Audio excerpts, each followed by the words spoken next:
अपना हम जो अभी ग्राउंड लेवल पर उसकी तैयारी हमने करनी शुरू कर दी। बहुत भव्य कार्यक्रम होगा इस बार। हम जो गुर्जर महोत्सव है उसको हम गुर्जर समाज की जो ट्रेड है, जो व्यापार है, उसको प्रदर्शित करेंगे। उसमें गुर्जर महोत्सव होगा और सांस्कृतिक जो हम अपनी एक दिखाते हैं छवि को, वो तो रहेगी। क्योंकि महिला कानून बने हुए हैं तो उनका आज के समय में मिसयूज़ और ज़्यादा पहले से ज़्यादा होना लग गया है।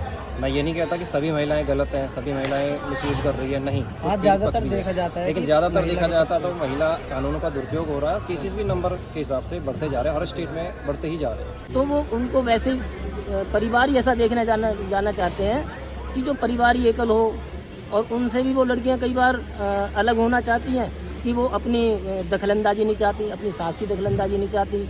उनके ससुर ने मान लो कोई बात ऐसी लगती है, उन्होंने बोल दिया पूजा पाठ करो, ये करो, या हमारे संस्कार में ढलो, उनको पसंद नहीं है तो वो फिर अलग होना चाहती है। नमस्कार, मैं विक्की वाटर, स्वागत है आपका बीबी न्यूज़ 70 में। तो आज आए हम नवेड़ा सेक्टर 6, जहां पर विवाह टूटने के कारणों पर मुद्दे पर बात की गई है। मैं आपसे पूछना चाहता हूं कि विवाह टूटने के मुद्दे क्या क्या है, इस समारोह का क्या योगदान रहा है आपके? जी, सबसे पहले मैं बताता हूँ, मैं एक प्रैक्टिशनर लॉयर हूँ, एडवोकेट वीरेंद्र बैसरा नाम है मेरा, दिल्ली से हूँ। और जो ये विवाह टूटने के आज ये प्रोग्राम किया गया है, ये Gurjar art and culture trust की तरफ से किया गया है, जो कि हमारे समाज में आजकल विवाह बहुत ज़्यादा टूट रहे हैं। केवल गुर्जर कम्युनिटी में ही नहीं, अदर कम्युनिटी में भी टूट रहे हैं, जो कि बहुत बड़ा विषय है, बहुत बड़ा मुद्दा है, जो कि इन चीज़ों के बचाव और क्यों टूट रहे हैं उसके कारणों को जानना और इसकी रोकथाम के लिए किया गया है आज के समय में, जिसके लिए हम सभी ने आज एक अपने सभी ने विचार रखे हैं कि क्यों विवाह टूट रहे हैं और उनको किस प्रकार से बचाया जा सके। तो उसके मुद्दे पर आज चर्चा होगी। बहुत सी बार देखा यहाँ पर एक वकील ने भी बोला था कि पर डे के कम से कम 35 से 40 केस आते हैं विवाह टूटने को लेकर। क्या ये बात सच है? देखिए, ये अलग अलग स्टेट का अलग अलग रेशियो हो सकता है, और क्योंकि महिला कानून बने हुए हैं तो उनका आज के समय में मिसयूज़ और ज़्यादा पहले से ज़्यादा होना लग गया है। मैं ये नहीं कहता कि सभी महिलाएं गलत हैं, सभी महिलाएं मिसयूज़ कर रही है, नहीं। आज ज़्यादातर देखा जाता है, लेकिन ज़्यादातर देखा जाता है तो महिला कानूनों का दुरुपयोग हो रहा है। केसेस भी नंबर के हिसाब से बढ़ते जा रहे हैं, हर स्टेट में बढ़ते ही जा रहे हैं। शादी ना टूटे इस पर हमें बहुत सारा काम करना पड़ेगा, और बहुत सारे काम करने के साथ साथ में सबसे पहला काम है कि हमें जब हम लड़का देखने जाएं तो हम कई सारी चीज़ों का ध्यान रखें। उन सारी चीज़ों में जो बड़े बड़े ध्यान हैं वो हैं मैचिंग के। हमें लड़की का मैच लड़के के हिसाब से देखना चाहिए, लड़के का मैच लड़की के हिसाब से देखना चाहिए। हमारी लड़की अगर एजुकेशन में अच्छी है, पढ़ी लिखी है या किसी जॉब पे है, तो हम अपने घर से तैयार होकर निकलें कि एक माइंड सेटअप करके निकलें कि हम वो लड़का देखने जाएं जो जॉब पे भी हो, उसकी एजुकेशन पे भी हो और उसकी शिक्षा भी अच्छी हो।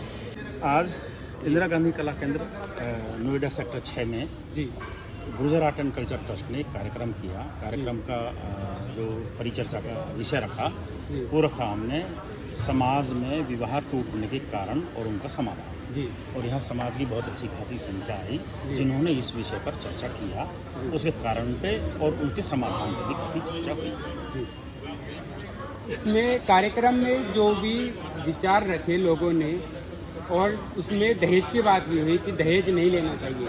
क्या वो लोग इस बात पर अमल करेंगे कि हाँ, हमें आगे दहेज नहीं लेना चाहिए?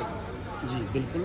दहेज विवाह टूटने के कारणों, बहुत सारे कारणों में छोटा सा और बहुत सारे कारण हैं, तो उन पर भी चर्चा हुई, दहेज पर भी चर्चा हुई। ये कहा गया आज के कि भाई दहेज बेटी को और बेटे को बराबर करना चाहिए, संपत्ति में भी, शिक्षा में भी, सभी चीज़ में समर्थ करना चाहिए, बराबर करना चाहिए। लेकिन जब बेटी की शादी में जो हम दान दहेज देते हैं उसका दिखावा नहीं करना चाहिए। हालांकि बेटी को संपत्ति में बराबर हिस्सा देना चाहिए, और जो बेटी का हिस्सा है उसको देना चाहिए। उसको दहेज का नाम ना देकर आप उसको किसी और रूप में दें, लेकिन शादी के समय ना देकर उसको बच्चों की पढ़ाई पे दें, उसकी पढ़ाई पे खर्च करें। तो ये रूप उसका हो सकता है जी। तो जैसे हमारे सम्मानित बुजुर्ग थे, उन्होंने कहा कि हमें 5 संस्कार अपनाने चाहिए कि भक्ति भाव भी होना चाहिए, बच्चों को अपने माता पिता की सेवा करनी चाहिए उनके द्वारा। तो हम उन युवाओं को ऐसा क्या करना चाहिए जिससे सम्मानित जो बुजुर्ग है वो संतुष्ट हो सके कि हाँ, हमारे बच्चे हमारी बताए कदमों पर चल रहे हैं? लेकिन लगभग 50 से अधिक वक्ताओं ने अपने विचार रखे और हर वक्ता ने अपने अपने समझ के मुताबिक और अपने अनुभव के मुताबिक उन्होंने अपने विचार रखे हैं। और जिसमें से एक पार्ट ये भी था कि किसी ने 5 संस्कार की बात भी की और उसने कहा अगर आप इन 5 संस्कारों को कोई परिवार संस्कारी मानेगा तो शादी ब्याह टूटने के बहुत कम कारण होते हैं। जी तो आगे भी ऐसे कार्यक्रम, ऐसे प्रोग्राम होंगे? यस, आगे भी अनवरत चलता रहेगा ये सिलसिला चलता रहेगा ऐसे ही। अब ये एक बार में कभी भी कोई समस्या, कोई भी कुरीति वो समाप्त नहीं होती है। धीरे धीरे हमें समय लगेगा, 1, 2, 8, 10 जितनी भी हम सेमिनार करेंगे उतना करेंगे और अनवरत करते हैं। जी, तो जैसे कि अभी 2024 का गुर्जर महोत्सव होने वाला है, तो क्या तैयारी है उसकी तैयारी हो रही है और अपना हम जो अभी ग्राउंड लेवल पर उसकी तैयारी हमने करनी शुरू कर दी है। बहुत भव्य कार्यक्रम होगा इस बार। हम जो गुर्जर महोत्सव है उसको हम गुर्जर समाज की जो ट्रेड है, जो व्यापार है, उसको प्रदर्शित करेंगे। उसमें गुर्जर महोत्सव होगा और सांस्कृतिक जो हम अपनी एक दिखाते हैं छवि को, वो तो रहेगी। आगे जो गुर्जर महोत्सव होने वाला है उसमें कुछ बदलाव देखने को मिलेंगे? यस, बदलाव है। इस बार हम गुर्जर ट्रेड को दिखा रहे हैं, गुर्जर व्यापार को दिखा रहे हैं। उसी स्थान पर होगा? वही जगह, वही स्थान है, वही समय।